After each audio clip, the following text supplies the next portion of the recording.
we hold on to narcissistic trauma, but actually narcissistic abuse is what the narcissist perpetuates there as well. And we can't change them, we can change the trauma. And that's what we need to be working on at this particular point. So know that you've got to be intentional. If you're feeling like you're pulling your hair out right now at this time of year and your emotions are all over the place, then this is the podcast for you to listen to right now on Trauma and Narcissism Redefined. Because if you have a narcissist in your life right now, I know how challenging these times can be. Hi everybody, welcome to Trauma and Narcissism Redefined. This is your weekly podcast, even at this time of year, because I want to make sure that you do not miss any and you know that I am right there by your side. Like literally, if I could get out of this screen right now and come into your household and sit next to you and hold your hand and give you a hug and tell you it's going to be okay, I absolutely would. In fact, I often do this when I'm working with my clients online. So this is what I want you to do right now, whether you're watching me on YouTube or still listening to me on my podcast, because you can do both if you want to. You know, we're kind of snazzy now. We're on YouTube as well with this, which is under Caroline Strawson. And if you want to, obviously just listen to the podcast. But what I want you to do now, if you're so called to do so, is I want you to put your arms around yourself like you are giving yourself a hug. And we actually call this a butterfly hug, okay? So literally hold either side of your arms, almost like you are giving yourself a hug. Now I want you to imagine that my hands are over those hands. I just want you to sense my hands over your hands, as I'm sending my love and energy to you right now. And I want you to know, wherever you are, however you feel right now, you are not alone. I may not be there physically. People around you may not be there physically. But did you know your brain or your body doesn't recognize what is real or not? It's actually what we're just telling ourselves that creates those sensations in our body. So create the sensation right now by visualizing my hands over yours, by me being right next to you right now, nurturing you, holding you, telling you that it will be okay, that as we move into 2025, you can come through this. It will get better, and none of this is your fault. So I know you could be in the depths of darkness right now, feeling like the year has just passed and maybe you still feel stuck and you haven't moved forward. I know that feeling. I did it for years. I know what it's like, but I also know what it's like to come out the other side. So I want you to know you're not on your own. This isn't your fault. And together, as we move into 2025, I'm going to help and support you as much as I possibly can for you to know what to do and how to do it to start to heal after narcissistic abuse. Okay? So you can keep your hands there as you're listening to the rest of this podcast or watching this if you so choose. But I want you to know you're not on your own. Really, really important, because it can feel so lonely and isolating when you're experiencing narcissistic abuse. And you can often feel filled with shame, because you think like in some way it's your fault. You know, I used to say things like, I'm so stupid, how could I stay with him for so long? That was kind of like a standard sentence for me. Is that the best years of my life? You know, all of these things I would say to myself. And I'm sure many of you have said the same things, even with your parents. You know, if you have a narcissistic parent, again, there can be a lot of grief that comes up with that. Make sure you listen to my podcast from a few weeks ago about grief, because that really, really covers all of those things. And we don't often talk about grief after narcissistic abuse, and it is a really, really important part of all of that. But I want you to now start to think about, wherever you are on your journey, whether you're still in a relationship with a narcissist, maybe have parents who is a narcissist, and maybe even you've just taken that step to leave. I want you to start thinking about 2025. What do you want next year to look like? What have you actually tried to start to heal after narcissistic abuse? Because many of us, myself included in that, used to think that waiting and time, I would start to feel better. Now, granted, I would on some occasions, but then I'd have something happen and I'd feel like I'd spiral again. And then I'd like really shame myself thinking, what's wrong with you, Caroline? Why can't you just move on? It's been ages now. What is wrong with you? And I would pile on all of that criticism and shame again. Time alone does not heal narcissistic abuse. It sadly doesn't. merely talking about your experiences won't heal. Yes, it will validate and it will feel like somebody's listening to you, as long as they're not judgy people, because you know what? We have Judge Judys out there who really judge you on what you're saying and thinking you should have got over it by now, or you should move on, or just ignore them. Yeah, it's not as easy as that when there's a trauma bond present, right? So I want you to know that you've got to be intentional with your healing. So I want you to look back at the year you've just had. And I want you to ask yourself, and genuinely, and only you know the answer to these questions, that if you looked in the mirror, are you looking after yourself? Are you prioritizing your own self-care? Now, that doesn't mean if you've got kids, you're whizzing off for a week in a spa and leaving your kids. I'm not saying to do that. I know that might sound tempting sometimes. But each and every day, there will be some opportunities and pockets of time that you need to be prioritizing yourself.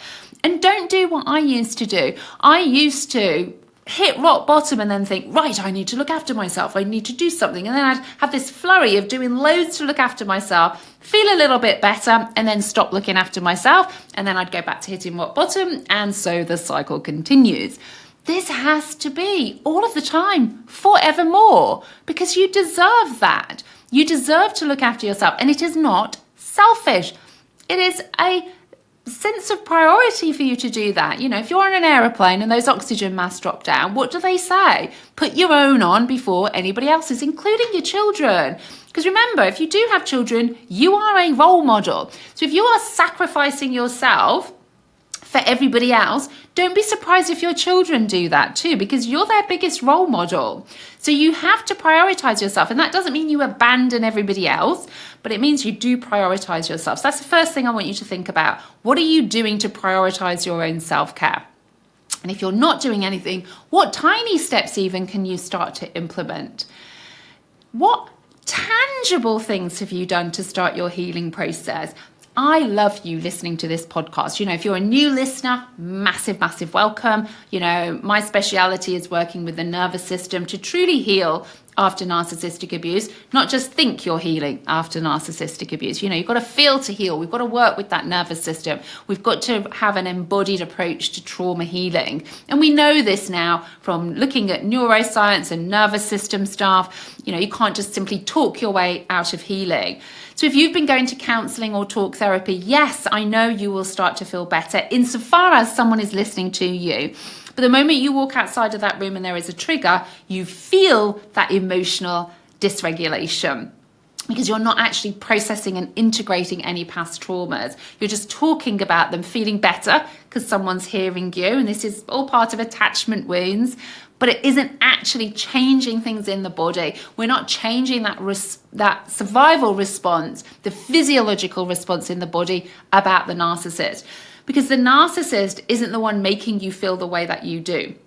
You feel, so your physiology here in your body, that emotional dysregulation comes from how you are perceiving the narcissist behavior.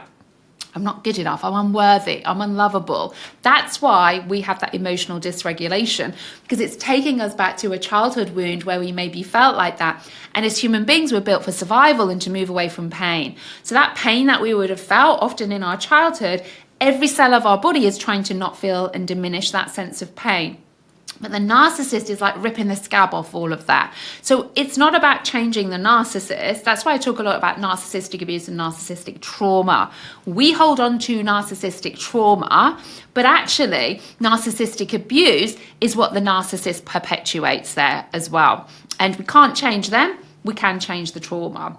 And that's what we need to be working on at this particular point. So know that you've got to be intentional. We have to work at an embodied level.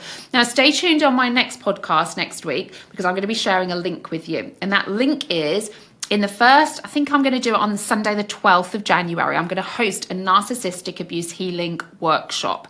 Totally free because I want to help kickstart. And I'm going to go through the 3 stages of healing after narcissistic abuse. It'll be totally free to join. So make sure you come and listen to the next podcast because I'm going to drop the link for you to register. I'll record it as well if you can't make it, but it will go through the 3 stages you need to look at to make sure that you start to heal and thrive. Because if you're looking back at this year and thinking, I do not want another year like this, but you're not doing something tangible about it and intentional, then the problem in that scenario is you're still going to stay stuck and you're going to be having the same conversation with your friends, your family, and looking yourself in the mirror next year. You have to be intentional. That's where I want to help and support you. So don't be on your own. Go to the show notes right now and make sure you're clicking to join my Facebook community. Again, it's totally free. Don't be on your own. Myself and my team are in there. Even right now, we are in there to help and support you during this time. Make sure you listen to the next podcast where I'm going to be sharing with you a narcissistic abuse healing workshop that I'm going to be doing, taking you through the 3 key stages. You have to do these 3 stages to heal and thrive after narcissistic abuse. Because if you miss one of them out, you will not get to where I know you deserve to be, because you just won't. Why? Because I've been there and I know what it's like, and I've tried lots and lots of different things as well. So you need to make sure you are going through these 3 stages of your healing process and really focusing on them so that you can move on and live the life that I know you deserve to live. And it might seem an impossibility right now. It might seem like there's no light at the end of the tunnel. Well, I'm here to tell you there is, and it might be a teeny tiny little crack right now, but I'm going to be there, and I want you to make sure that every week you're going to commit to come and listen to my podcast or watch this on YouTube, because I'm going to be giving you so many tools and tips and support to help you move forward, because I know what it's like to stay stuck, and I don't want you to stay stuck a second longer than you have to. It took me years to realize this stuff. In fact, I completely retrained to help people just like yourself. I used to be a podiatrist. I was a foot doctor. Completely retrained because I realized there was a lack of knowledge about narcissistic abuse. There was a lack of knowledge about trauma healing from a nervous system perspective, because that is really the only thing that is going to truly help you move forward. But there are 3 stages to all of that too, which I'll talk about in the workshop, and I'll share the link. So whatever day this is for you, as you are listening to this right now, make a commitment to yourself right now. You are going to focus on yourself and self-healing. Do not abandon yourself, okay? That does not mean you abandon everybody else. It's not an either or, it's a both, but you as a priority. And you are going to be intentional and start to know that, okay, moving into next year, I need to do some nervous system work, okay? And even if you don't know how to do that, know that I'm going to be there to help and support you with all of that too. So whatever this day looks like to you right now, I'm sending you all my love. Remember, I did a meditation in the last podcast. Make sure you've downloaded that and listened to that if your emotions are feeling all over the place as well. And just take care and look after yourself. Slow everything down. Slow it all down and allow yourself to feel. Because remember, to heal, you need to feel. So take care, my friends. I'm sending my love to you. You're not on your own. Remember, go back to that butterfly hug. Feel my hands over yours. I am there. I might not be there physically there, but I am there in spirit, right by your side in all of this as we move into 2025. So lots of love, my friends. Take care, and happy holidays and happy Christmas to wherever you are right now, because there will still be jolts of joy even in some of these darker times as well. Mwah! Lots of love to you, and I'll see you on the next episode.